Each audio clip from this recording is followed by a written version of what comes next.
Hey guys, welcome back to my channel physics guru Shubham Sahu. तो आज के इस वीडियो में हम लोग क्लास 12 फिजिक्स का chapter number 1 topic Coulomb's law in vector form पढ़ने वाले हैं। ठीक है, अगर आपको कूलम्स लॉ के ऊपर वीडियो देखना है तो मैं उसका लिंक आपको डिस्क्रिप्शन बॉक्स में दे दूंगा, आप वहां से जाके देख सकते हो। ठीक है, आपके जितने भी कॉन्सेप्ट है कूलम्स लॉ के ऊपर सब क्लियर हो जाएंगे। तो आइए बिना देर किए हम अपना टॉपिक स्टार्ट करते हैं, Coulomb's law in vector form.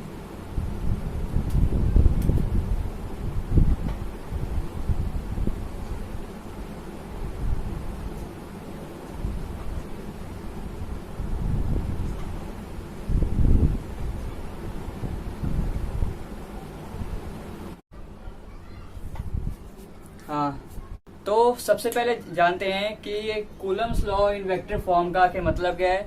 इसमें हम लोग पढ़ने वाले हैं कूलम्स लॉ का वेक्टर फॉर्म। कूलम्स लॉ को वेक्टर फॉर्म में कैसे एक्सप्रेस करेंगे।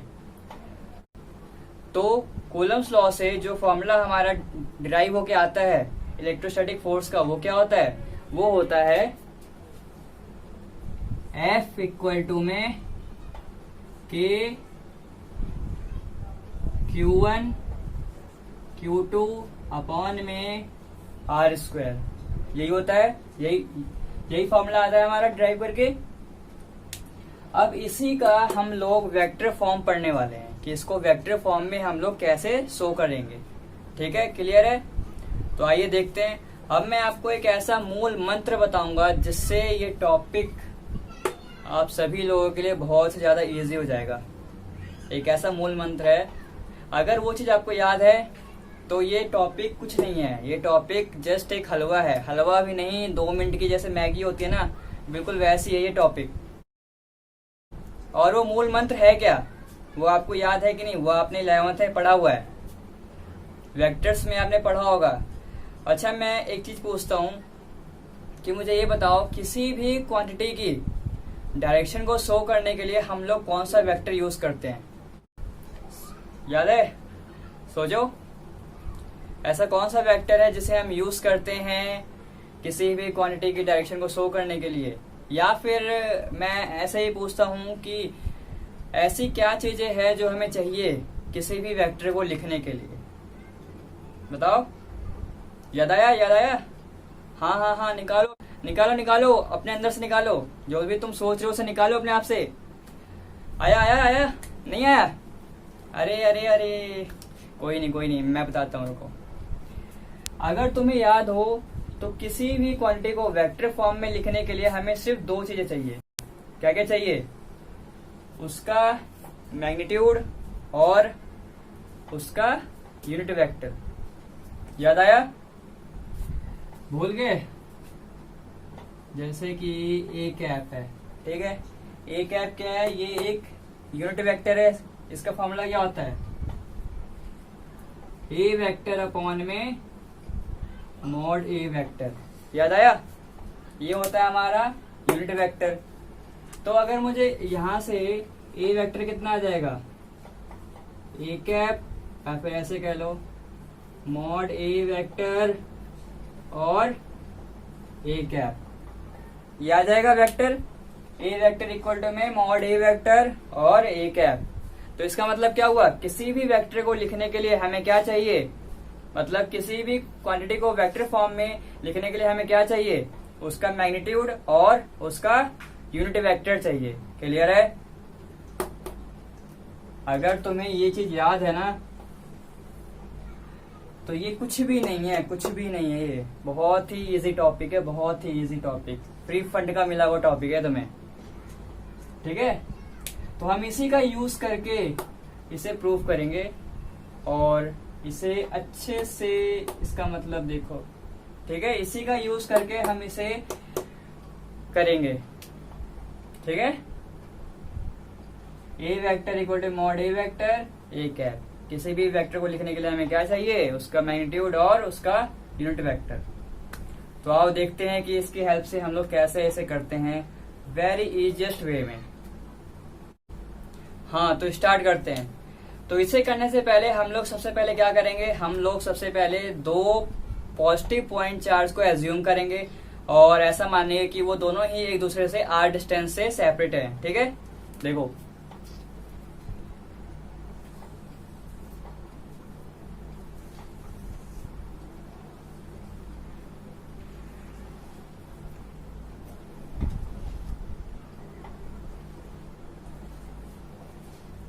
ठीक है, हमने क्या किया, दो पॉजिटिव पॉइंट चार्जेस को एज्यूम किया है, ये दोनों ही पॉजिटिव पॉइंट चार्जेस है और ये r डिस्टेंस पे कैप्ट है।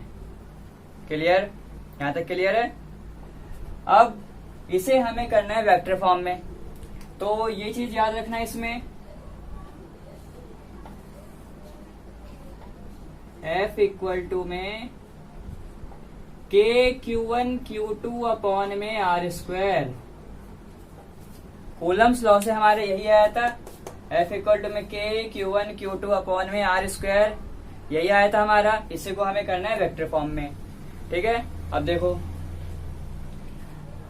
अब अगर मैं तुमसे कहूं कि 1 से 2 की तरफ, क्या कहा मैंने, 1 से 2 की तरफ अगर मैं जाता हूं तो इसका पोजीशन वेक्टर क्या हो जाएगा, 1 से 2 की तरफ ये हो जाएगा R1 2 वेक्टर हो जाएगा। ये पोजीशन वेक्टर इसका 1 से 2 की तरफ अगर मैं जा रहा हूं तो 1 से 2 की तरफ R1 2 वेक्टर, और यूनिट वेक्टर भी इसका क्या हो जाएगा, R1 2 कैप।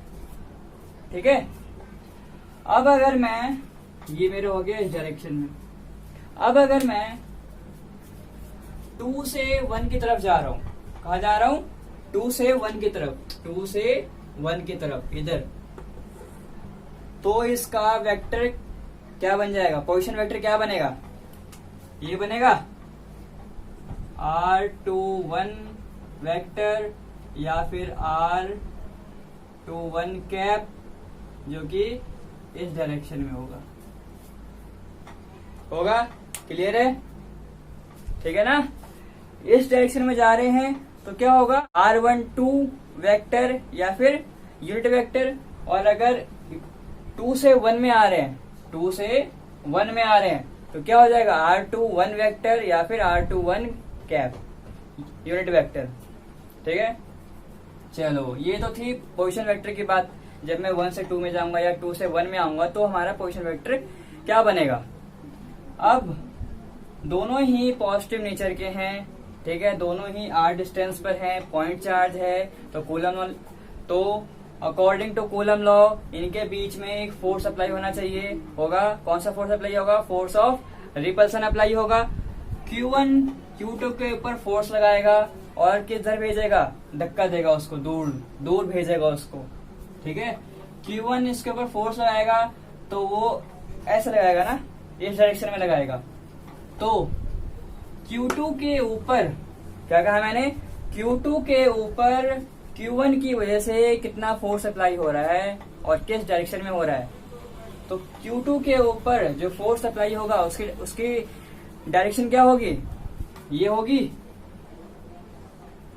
इधर होगी ना, इधर। और Q2 की वजह से Q1 के ऊपर जो फोर्स एक्ट होगा वो किस डायरेक्शन में होगा, मतलब Q1 के ऊपर किस डायरेक्शन में फोर्स एक्ट होगा। तो Q2, अब देखो, Q2 Q1 के ऊपर इस डायरेक्शन में फोर्स लगाएगा, इसको इधर भेजेगा, तो क्या हो जाएगा, F इधर भी अप्लाई हो रहा है, F इधर भी अप्लाई हो रहा है। क्लियर है, इसको थोड़ा नीचे लिख देता हूं।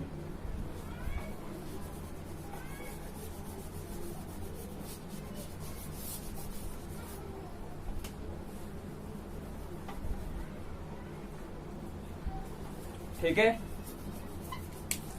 दोनों ही लाइक पॉजिटिव चार्जेस हैं, तो दोनों ही एक दूसरे पे इक्वल फोर्सेस अप्लाई करेंगे, तो इधर भी F और इधर भी F।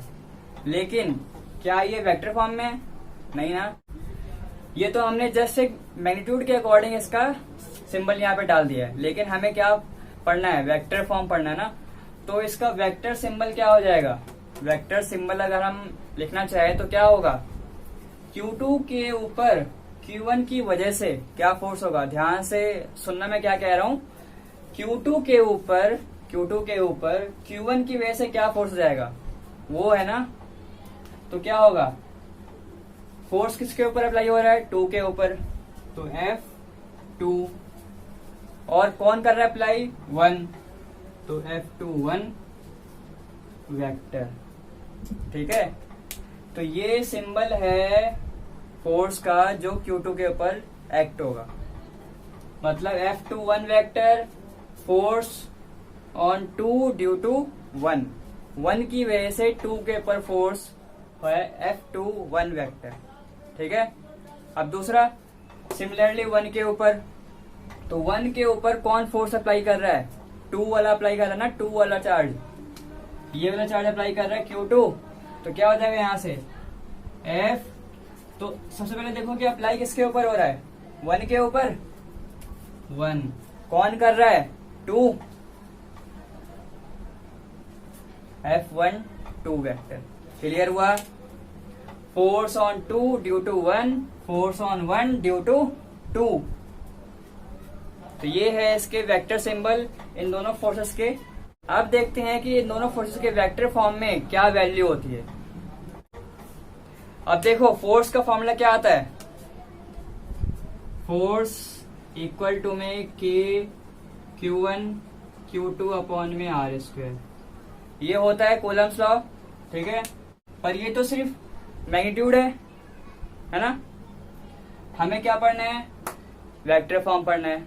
और हाँ, इससे पहले तुम एक काम और करो, इन सभी को लिख लो कि कौन क्या है। F2 1 वेक्टर क्या है? तो फोर्स ऑन 2 ड्यू टू 1, फिर F1 2 vector force on 1 due to 2, और R12 यूनिट वेक्टर क्या है? तो ये है unit vector in direction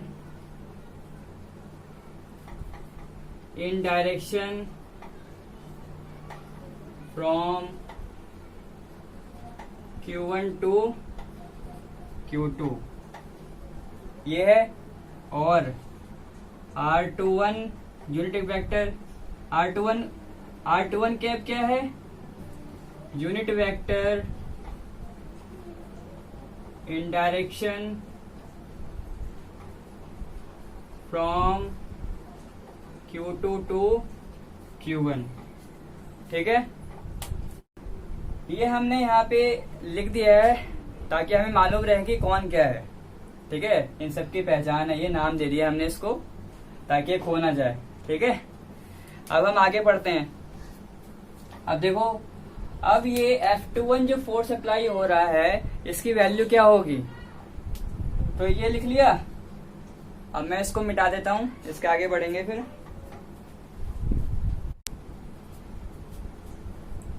note कर लो इसको, और जो मेरा नेक्स्ट स्टेप होगा वो इसके बाद नोट करना। ठीक है,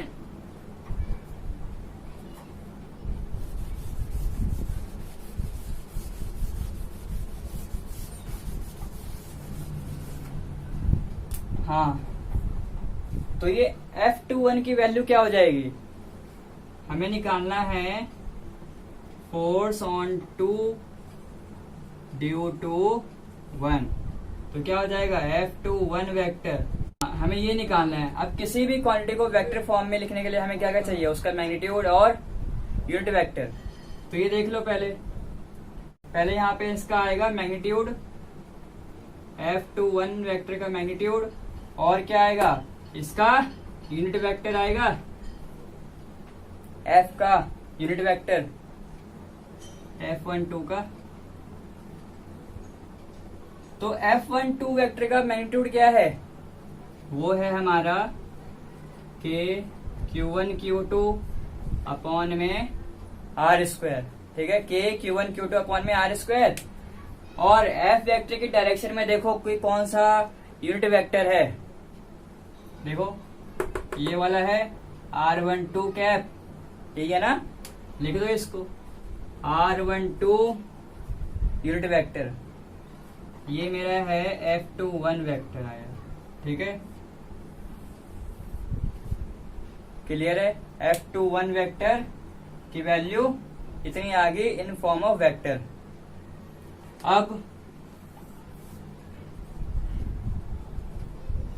force on one due to two, force on one due to two, मतलब ये वाली वैल्यू।